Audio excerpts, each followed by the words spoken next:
Сәлеметсіздер ме оқушылар? Бүгінгі сынып сағатымыздың тақырыбы мен қашықтықтан қалай оқимын және вирустық аурулардан қалай сақтануға болады. Ең бастысы денсаулық. Күн режимін қатаң сақтаймыз. Үйдегі тазалыққа көңіл бөлуді естен шығармаймыз. Қолымызды, бетімізді, мұрын ауыз қуыстарын жууды, тамақты шаюды әдетке айналдырамыз. Қашықтықтан қалай оқимын?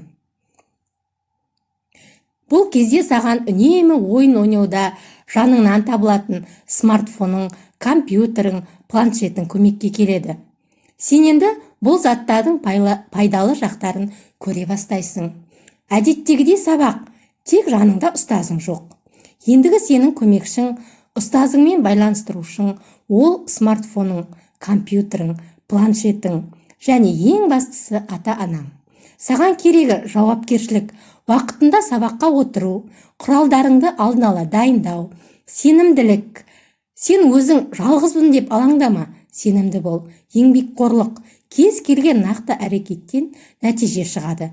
Шыдамдылық, желіде проблема болған жағдайда шыдамдылық танытып, ізденіп көр. Сабырлық, соңына дейін сабаққа белсенді қатысу, тыңдау. Есті адам өзіне есеп береді. Сабақ аяқталысымен не ұқтым, не үйрендім деген сұраққа жауап іздеу. Түсініксіз сұрақтың жауабын таба алмаған жағдайда ұстазыңа хабарласа аласың. Кері байланыс жасау. Сабақта не үйренгеніңді ата-анаңмен, өзіңнен үлкен аға-апайларыңмен бөліс. Оқулық, қосымша білім көздерін пайдалануды үйрен. Тапсырма. Бүгінгі жағдай туралы не түсініктерің қандай? Қалай сақтана отырып қашықтықтан оқуға болады? Адамгершілік, білгірлік, әдептілік туралы ойларың қандай? Өз ойларыңызды, пікірлеріңізді білдіре отырсаңыз. Қазіргі замандағы жаман кесел деп отырғанымыз ол коронавирус. Осы кеселге байланысты елімізде көптеген карантиндер, төтенше жағдайлар орын алуда. Менің ойымша Қытай елі осы вирусты жасырмай алдын алғанда әлемде мынандай жағдай болмас еді деп ойлаймын. Және бәріне айтар кеңесім ешқашан мойымай, бәріміз бірлесіп осы кеселді жеңіп шығайық. Әрине, бұл вирустан құтылу үшін сақтану керек. Сақтансаң Құдай сақтайды дегендей, барлық жеке бас гигиенасына, гигиеналық талаптардың барлығына сай болуымыз керек. Адамдар көп жүретін орталарға бармау керек. Егер де бару керек болып қалса, міндетті түрде медициналық масканы тағып жүруіңіз керек. Осылайша сізге ештеңе болмайды, сіз ешқашан ауырмайсыз.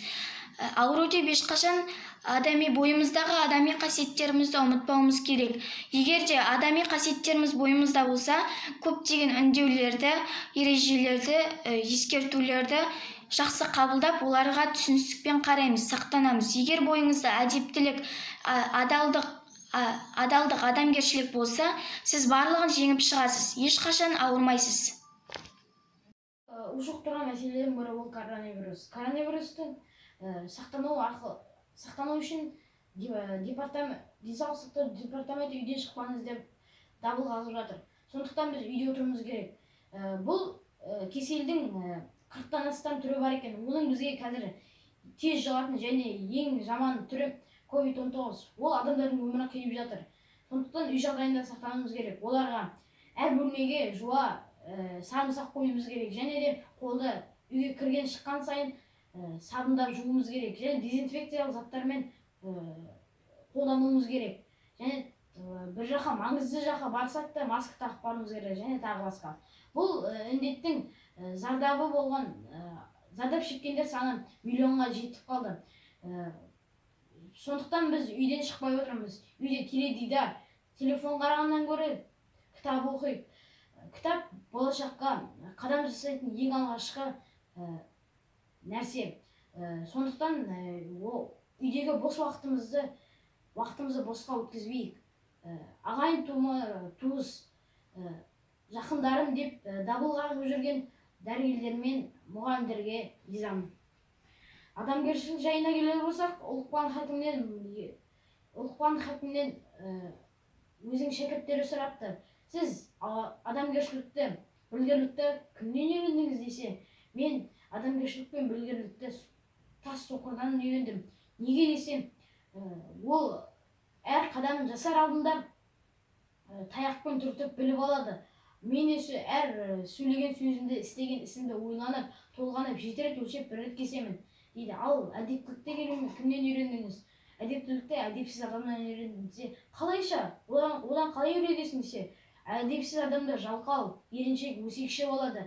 Мен соған қарап жиіркендім және оған ондай болмауға тырыстым. Сондықтан да мен әдептілікті үйрендім.